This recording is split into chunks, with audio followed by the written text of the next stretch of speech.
Hi everyone, my name is Tanya and I am an independent Scentsy consultant. I wanted to show you how to color a fragrance flower. Those of you who don't know what a fragrance flower is, it is basically a reed diffuser, but so much prettier. You can just leave your flower plain if you like. A lot of people do that. They just take the jar of oil, stick in the flower, and that's it. But I like to be creative with mine and color them. They make the perfect gift for friends, family, or really anybody at all. There's just a few that I have done here. Now what happens is when you color them, first of all, I'd like to tell you that you need to use alcohol-based markers, because the water-based markers will just mix with the oil and they won't spread at all. They'll just sit there exactly where you color it. But if you use the alcohol-based markers, it will cause that oil to get pulled, or the oil will cause the marker to get pulled down into the flower, creating this beautiful, beautiful flower. And when I tell you beautiful, I mean I cannot get enough of these things. Plus, they smell absolutely amazing. So first of all, you want to start off by making sure that you have a good alcohol-based marker. A Sharpie will do if you don't want to get anything extravagant, that is okay. But I am also a colorist, so I have this giant pack. Let me move all these out of the way. This giant pack of markers over here. This is what I'm going to be using to color my flower. I've already taken it out of the box, and I'm just going to go ahead and pick my colors. I think I'm going to go with something blue to match my living room. So I'm just going to pick a few different blue shades. I like to take the box that the flower comes in and just test the colors out a little bit to see if I like it. You don't have to do that. You can just go ahead and start putting whatever color you want on your flower. Don't know why these are not showing up. Let me try this paper here. This paper might work better for me. Okay, I don't think I want that color. I want it to look more dark blue, because my living room is like a royal blue. So I think I like that blue. And then maybe something a little darker. So I like to get a couple different shades in there. Okay, so I like these two. Let me look at my living room here for a second. And maybe something in a gray blue. Let's see, I don't know if I have anything here I like. I could even just go with mint blue now. We'll try this blue here. Okay, I think that works. So I'm just going to go with these three colors here, just to give you an idea of how this works. You can color your flower any way you want. Like I said, you can do multiple colors. You can do all one color. You can do every color you have in your pack if you want. It doesn't matter. So to start, I'm just going to take the palm of my hand and kind of hold it like this between my fingers. Please don't mind my dogs if you hear them crying. They're very whiny. So I'm going to hold it between my fingers like that, just to support the flower. And I'm going to go in with this lightest blue first. Now, whatever end of the marker, if you have the double-ended markers like I do, it doesn't matter what end you choose to use. Hang on. Go ahead and move the small end. I like to create like a guideline of where I want to add my color. So since I have three colors, I think I'm going to do something similar to this. This has actually got four colors, but I'm going to do it in like strips. Instead of going around in a circle, I'm going to go in a strip with a line. So I'm just going to make a little guideline here for myself. Now, like I said, you do have to be extra careful with these. They are made with solar wood, and they are very thin, very fragile. You can, and you will probably break a few petals. I have broken my share of petals over the course of doing these flowers, and that's okay. Just be careful to try to support that flower by holding it like I showed you in your fingers and being gentle. Now, if you notice that you're having a lot of petals breaking, especially with like the Buttercup Bell one, the petals are bigger. There's less petals and they're bigger, and they do tend to break easier. So in that case, I would do it and just color the back side of the flower, because that downward pressure that you put onto the flower that way is going to be less damaging to your flower than pushing this way on those petals. But I like to do the top just because it looks cuter, you know. But really, there is no right or wrong way to do these. Whether you choose to do the back, the front, it doesn't matter. Once that oil spreads, it's going to soak up into that whole flower. So there's also no right or wrong amount. You can use a little bit of color or a lot of color. It's all up to you and how you want the finished flower to look. I have a very whiny dog tonight. Please don't mind them. What are you crying for down there? Okay, so I'm just going to do... I think this first section to be a little lighter, so I'll probably go a little light on the coloring. And sometimes too, I'll take my finger, if you can see that, put my finger behind whatever petal that I'm actually working on, so it almost, you know, kind of creates a hard surface, and I'm not breaking those petals as much.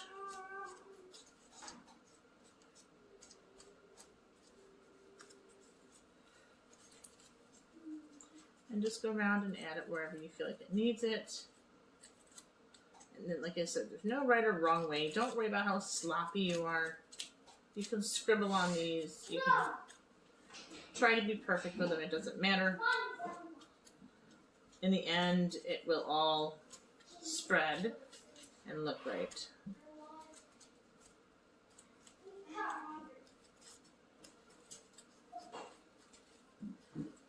Okay.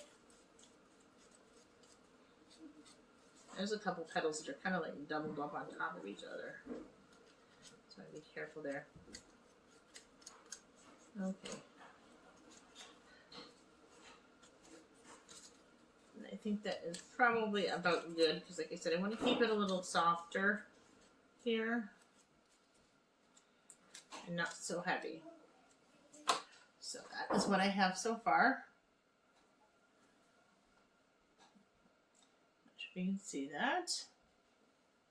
As you can see, it is very messy. That is okay, because it is going to spread, I promise you. Okay, then I'm going to take my next color. I'm not sure which one here. I think I'll go with this marine blue. Please don't mind the kids either. And we're going to make another guideline to see where I want it to end.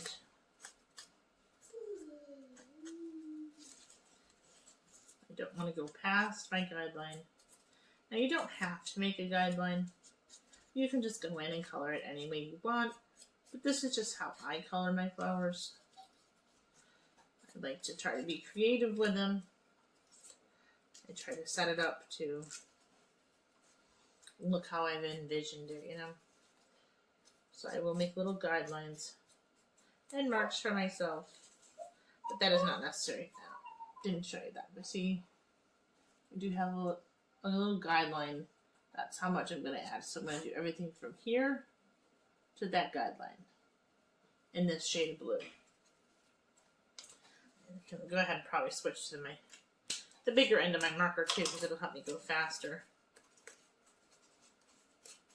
I like the wider end when I'm just going in to add the color.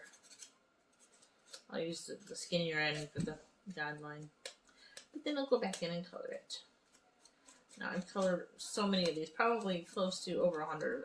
It's got to be over 100 by now. I'm well into the hundreds with these because I've colored so many.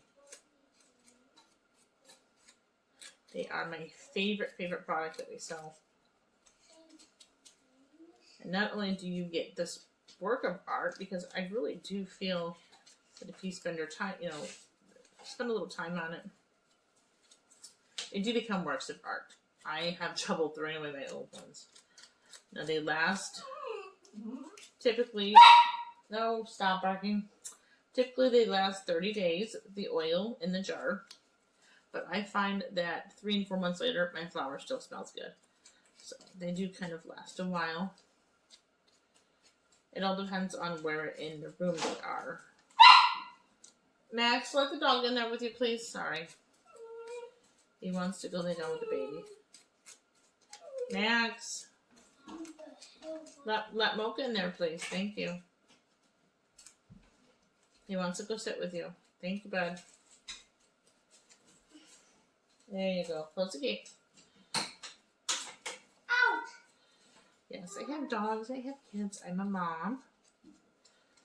So, if you're a mom, you get it.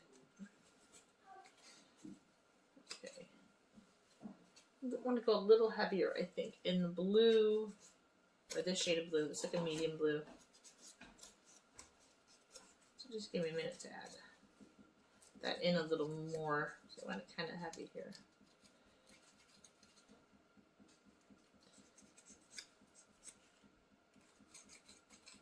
It is like I said, it is a work of art.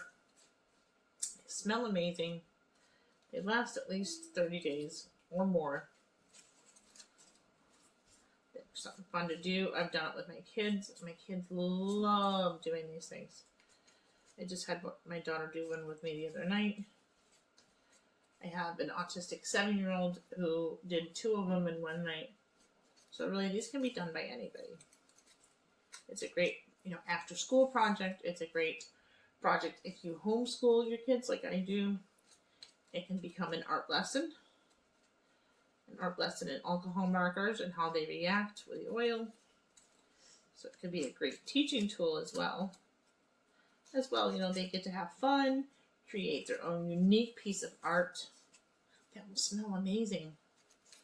And even after all the oil has, absorbed into the flower, they still smell good for a long time afterwards, like I said. And they are a work of art to me. So I do save mine. I am trying to come up with an idea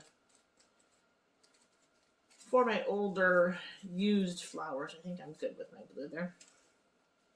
I'm thinking about taking like a giant heart, like making a cardboard heart, and then like gluing all of my older fragrance flowers that have dried out onto that. I think that would be really pretty. I haven't done it yet, but it's just a thought. So this is what I have so far. I've left a lot of white spots because I do want to have that, room for that to spread. Let me see if I can show you on this one here. I have so many of these. I should have probably brought more to show you. I'm sure you can see there are some white spots on those. But they look to me, they remind me of a watercolor painting. Once they start spreading, they look like a watercolor painting, and they are so, so beautiful. Okay, so this last color, it's a little messy, so you're going to get marker on you. I'm going to go with this last dark color. I just put that all over the place here. Don't worry about scribbling. Don't worry about getting it on the back side or front side because it will spread. Okay, I have a weak petal here, so I'm going to just support it a little bit. Sometimes I like to just kind of dab it on there too if I find a really weak petal. Don't push on these too hard though, and it's best to have really juicy markers. Don't try this if you have older alcohol markers that are dried out or just don't have much life left to them, because you will break your petals. I had somebody try that once and they're like, I broke almost all the petals. What am I doing wrong? And that's what it was, is that their markers were old and dry and they were really trying to push hard to get that color to come out. You can't do that with these. So make sure your markers are nice and juicy. You can use any alcohol marker. Like I said, you have Sharpies, are a good, well-known brand. Well, Bic, the company Bic, B-I-C. They also have their permanent markers too. If it says permanent, that means alcohol. Permanent markers are alcohol-based. Alcohol markers are permanent-based. If it says washable, then you know that's a watercolor marker. It's water-based, and that it will wash off and it will not spread. It will not spread in your flower. The color will just sit wherever you put it, and it'll look like you scribbled all over your flower. And you don't want that because we want it to spread. We're trying to create this watercolor effect. And that's what you will get if you use alcohol markers. Okay, I'm getting close to done here. I got a couple of really crooked petals here. This petal's kind of squished a little bit. Let's see if I can open it up. Add some color there. These are handmade. All of these flowers are handmade.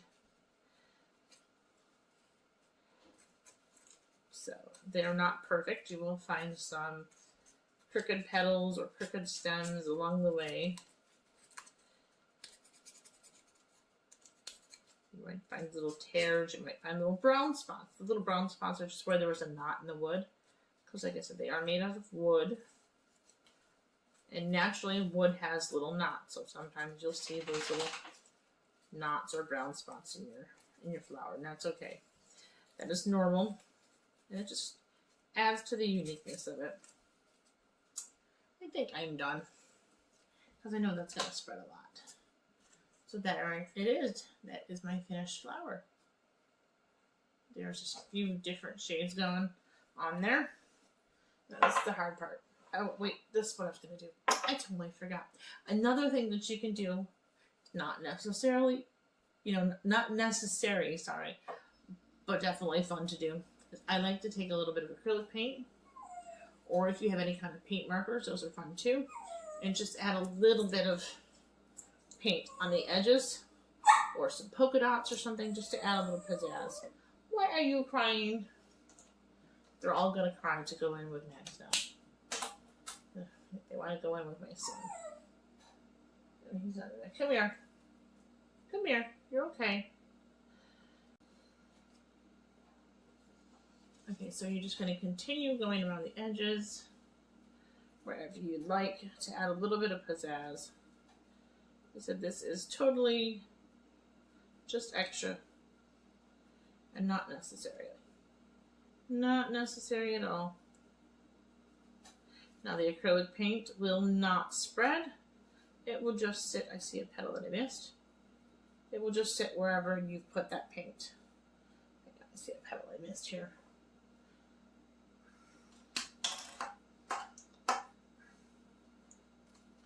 I have a little guy in the back here that was hiding on me. Don't want to keep you all night doing this. Or all morning, whenever you decide to watch this video. Okay.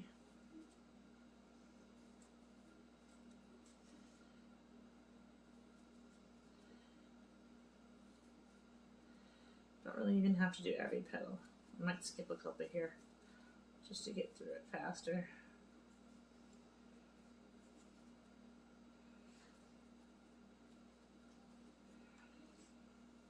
There are a lot of petals on this one. I like it though because it allows me to add more color. I think the Dahlia Darling flowers are so much prettier. And I think they're easier to color. The other ones, the Buttercup Bells, they have less petals, they have bigger petals, they're more fragile. I tend to find that they break more. So I recommend, if you like coloring the flowers, to stick to the Dahlia Darling. Okay, just a little bit more there. See if I've missed anywhere that I wanted to put it. Maybe over there. Okay, and I think that is good. Not sure if you can see that, but I'll be sure to add a still photo of the finished flower when I'm done with the video as well. Okay, so that is it. Now the next step is to open the jar. These are kind of a pain to open, so I recommend having a pair of scissors or something on hand. I think I'm going to actually get lucky with this one tonight. Usually I struggle with them. Take off your shrink wrap.